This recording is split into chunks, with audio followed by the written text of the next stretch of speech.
Man, what's up, YouTube? It's your boy Charles Enoch, and you know we're back with another Invest in Myself episode.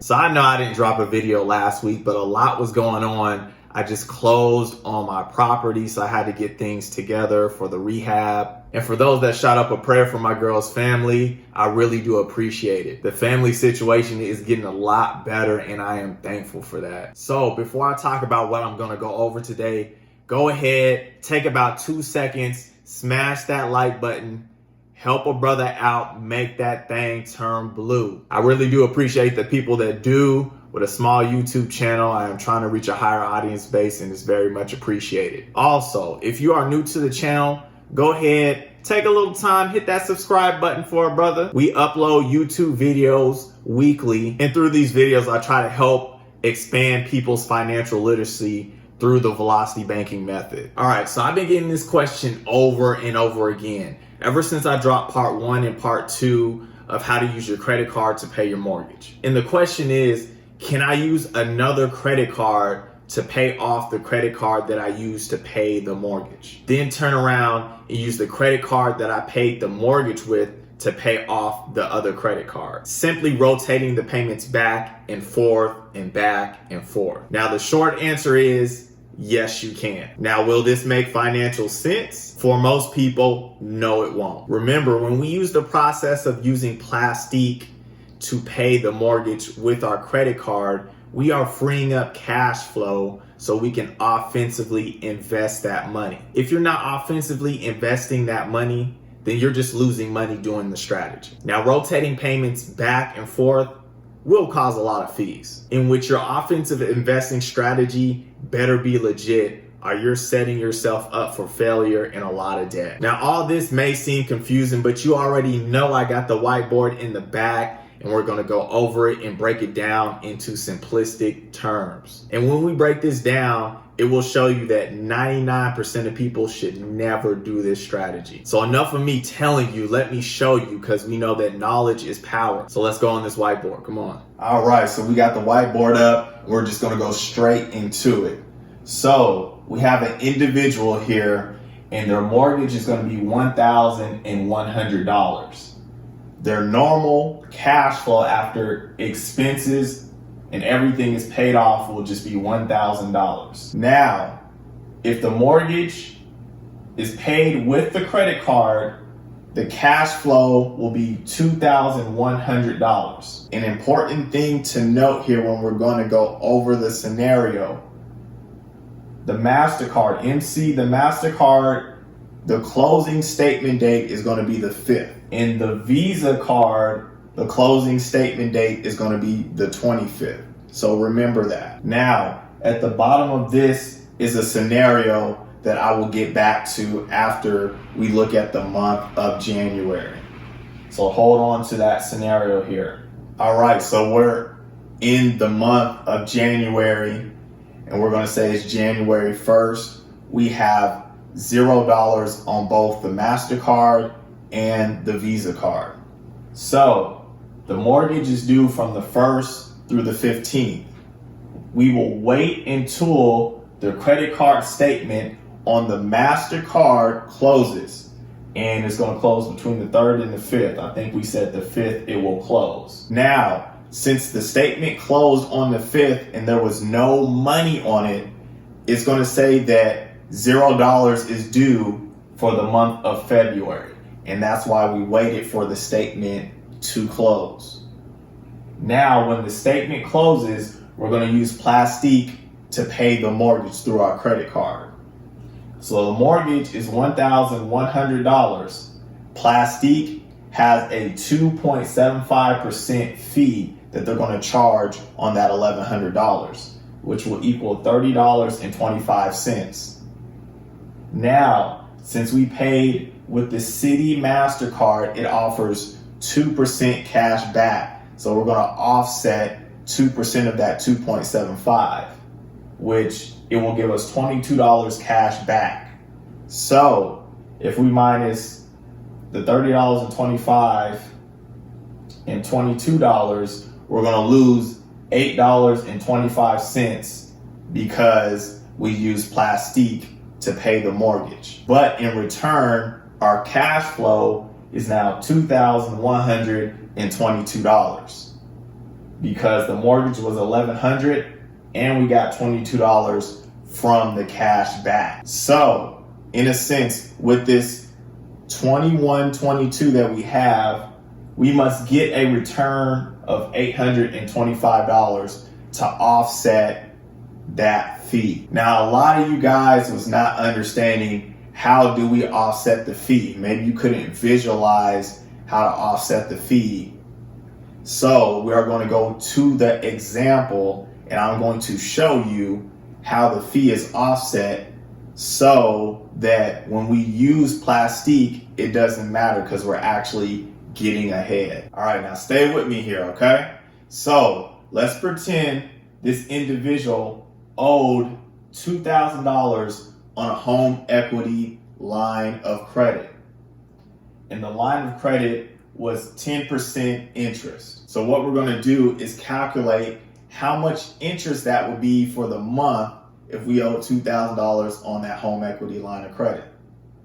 So 2,000 times 0.10, which would be 10%, we're going to divide that by 12 and we're going to get 1,660. Now, if I put my $2,122, I guess I can only put 2,000 in there, it's going to save me $16.60, which is higher than $8.25. So I actually saved $8. So this is what I mean when we're investing into something to offset that fee. So this would be a perfect example.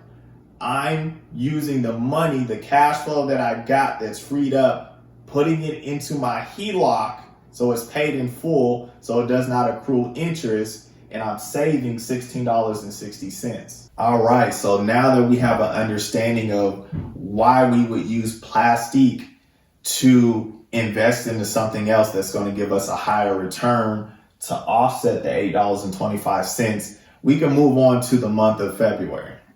Now, the month of February does have a lot going on that I couldn't get on the board, so I'm going to break it down to you here. So definitely have your pen and pad out. If you have to rewind, that's totally fine. All right, for the month of February, we know the mortgage is due from the 1st to the 15th. So this is why that arrow is there. Now, it's going to be the same process here. We're going to wait until the MasterCard statement closing date closes on the 5th. So we have this red right here because all this is pretty much the same. Now, when that closing statement date closes, it's going to say that we owe $1,130.25.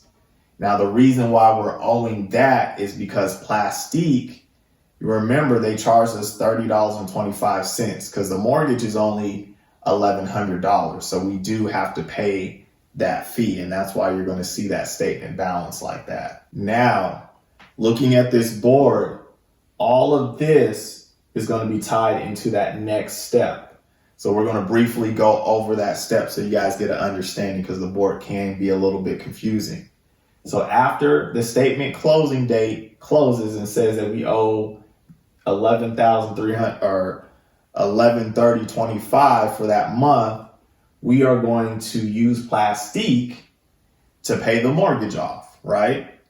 So the mortgage is $1,100. They're going to charge us that 2.75% fee, which is going to be $30.25. Since we're using that Citi MasterCard that gives us 2% back, we're going to be offsetting a lot of that fee. So it's going to give us $22.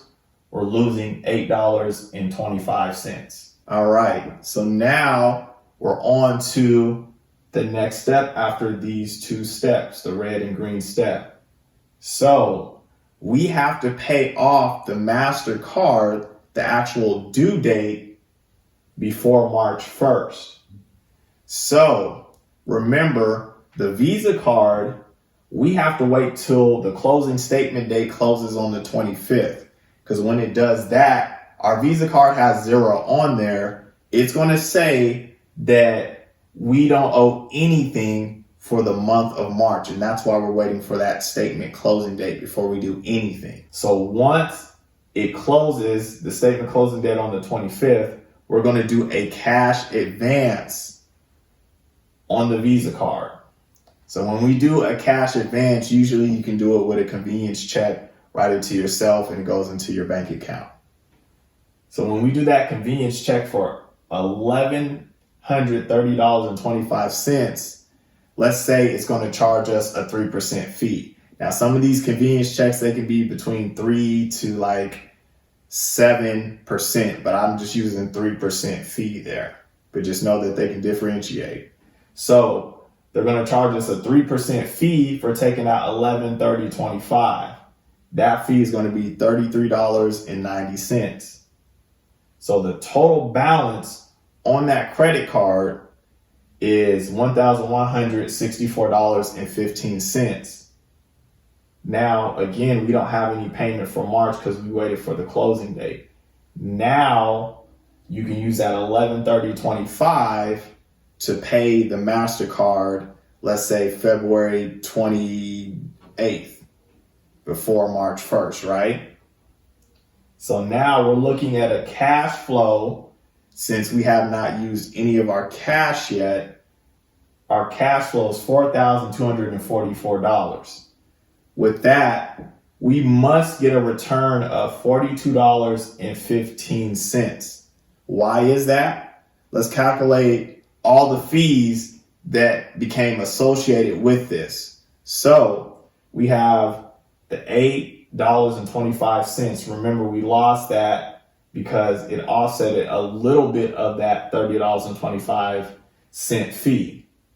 Plus, we had the 3% fee of using the cash advance from the Visa card, so we can use that money to pay off the MasterCard. So with both of those fees added up, that's $42.15 that we must invest and get back. Again, you're going to have a really good investment strategy of why you have $4,244 just left in your bank account. You better be investing it and knowing that it can get higher than $42.15, or else this is not going to make sense. You're just borrowing money and collecting fees and losing money. So the total loss, if you haven't did any type of investing with that cash flow, would be $50.40. So again, this would be the $42.15 for this month, and then the $8.25 for the other month, totaling $50.40.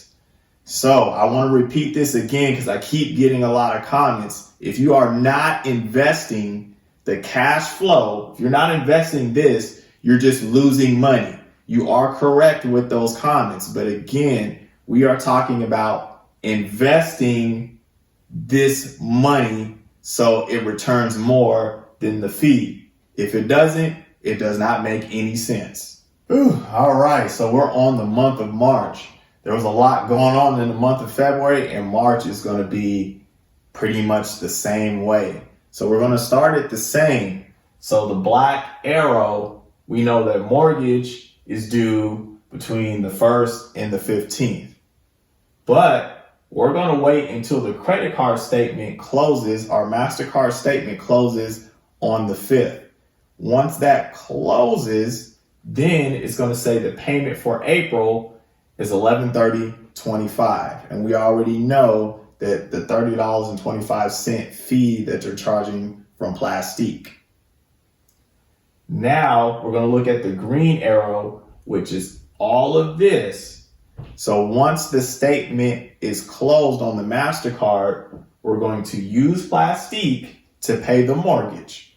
We're going to pay $1,100 onto our card. They're going to charge us a 2.75% fee. Again, that will be $30.25. Since we're using the Citi MasterCard 2%, they're going to give us $22 cash back. So it offsets some of that fee, but we lost $8.25. All right, so we did the black step, the red step, and then the green step. So we are right here for the month of March here. So if we look at the board, we have to pay the MasterCard statement before April 1st. That is the due date where we have to pay. So what we're going to do, we're going to wait until our Visa statement closes March 25th. Once the statement date closes, we're going to use a cash advance on the Visa card, and we're going to cash advance $1,130.25. Remember, it's going to charge us a 3% cash advance fee. That's going to equal $33.90. So our balance onto the card is going to be $1,164.15. Now the total balance on the card right now will be $23.28.30 because we had it for last month. We put a balance on there, but since the statement date we waited, we didn't owe anything for the month of March. So the total balance on the card is $23.28.30. So what we're going to do, since we did the cash advance of that $1130.25, we're going to pay that onto the MasterCard before April 1st. So that MasterCard is paid off. So if we look at it, we have a cash flow of $6,366. We must get a return of $42.15 because of all the fees that calculated up. If this $6,366, you can't invest it where you can get a return higher than that, it does not make sense to do this method. So if we look at the total loss, if we just had this money just sitting there, our total loss is $92.55. Since we're transferring money from one card to the other card, doing these cash advances and using Plastique. All right, so we're on the last month, the month of April. So we're going to be going through the same steps. There's only one other unique step that we're going to do that I'm going to show you here.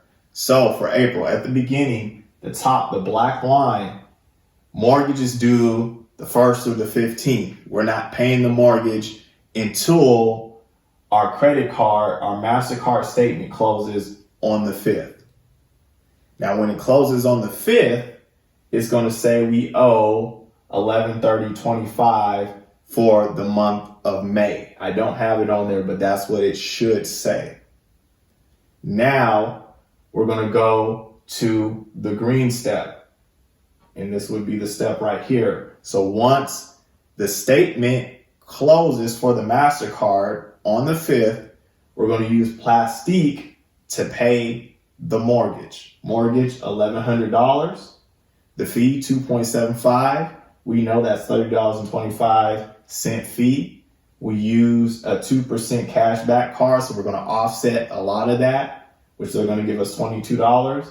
We lose $8.25. Now, here's the unique thing. We are on the bottom of the green line. So we have to use a cash advance. That's where that CA stands for, cash advance, on the MasterCard of $1164.15 to pay the Visa card. So we're doing a cash advance on the MasterCard now.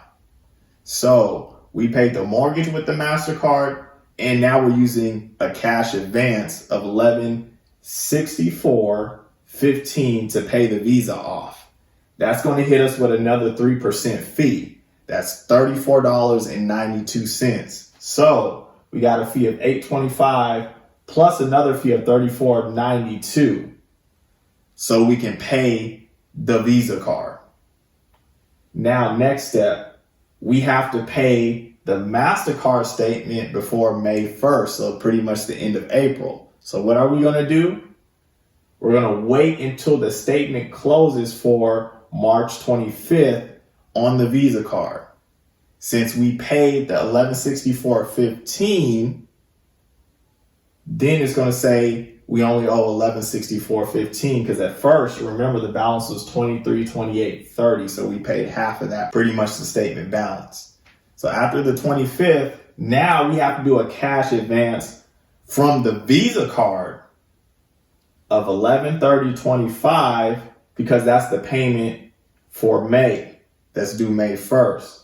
That's going to hit us with a 3% fee of $33.90 on the Visa card. So the balance on the Visa card after you do the transfer and the fee is $1164.15. The total balance on the Visa card is $2328.30. And then the payment for May on the Visa card will be $1164.15 since we waited for that closing statement date. Now, our cash flow is $8,488. Now, we must get a return of $77.07. Why must we get this return? Let's look at all the fees that were calculated because we're using one credit card to pay off the other credit card and we're using a credit card to pay the mortgage. So the first fee that we had for that month of April, we lost $8.25 because of the plastique fee of $275, and we offset some of that. We had to use a cash advance from the MasterCard so we can pay the Visa card off, and they hit us with a 3% fee. That's $34.92. Then we had to do a cash advance on the Visa card to pay off the MasterCard, which is a fee of $33.90. So if we add all of those together, that's $77.07 that we have to make up. So if that $8,488 isn't making you more than $77.07, you're just losing money. It does not make sense. Now, again, I'm not saying that this wouldn't work for somebody. Somebody could probably do something with that to get a higher return. But for a lot of people, this isn't going to work. That's not going to work. You're not going to make up that loss in fees. So to end this here, the total loss, if we were just to let the $8,488 sit from January all the way through April, and we just assessed all those fees without investing into anything, we would have lost $169.62. So again, it is possible to use cash advances to pay off one card, to pay back off that other card, but just know there are cash advance fees associated with this. You're already trying to make up the difference from the plastic fee of 2.75. And now you got to make up a 3% fee off of your mortgage and then a 3% fee off of pulling it off of another card. So all those fees are going to total up, and it's not going to make a lot of sense for most people to be paying one card off with the other card and then rotating it and paying it off on the other card. These fees add up. So I know this was definitely a lot. Go ahead, rewind, get your pen and pad out, all of that good stuff if you have to. If you know anybody that's talking about this type of thing where you can use one card to pay off the other card and all this, I suggest that you share this video with somebody because we did break it down. Hopefully it was pretty simplistic where we're getting an understanding where, hey, this may not make a lot of sense.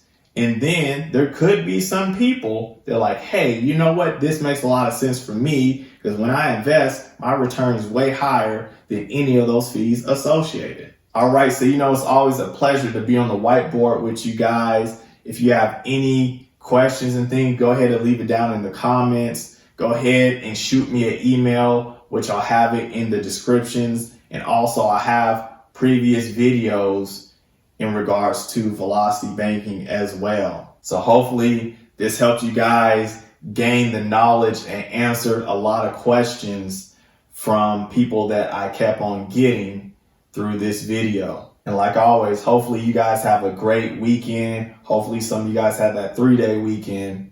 You guys, peace out.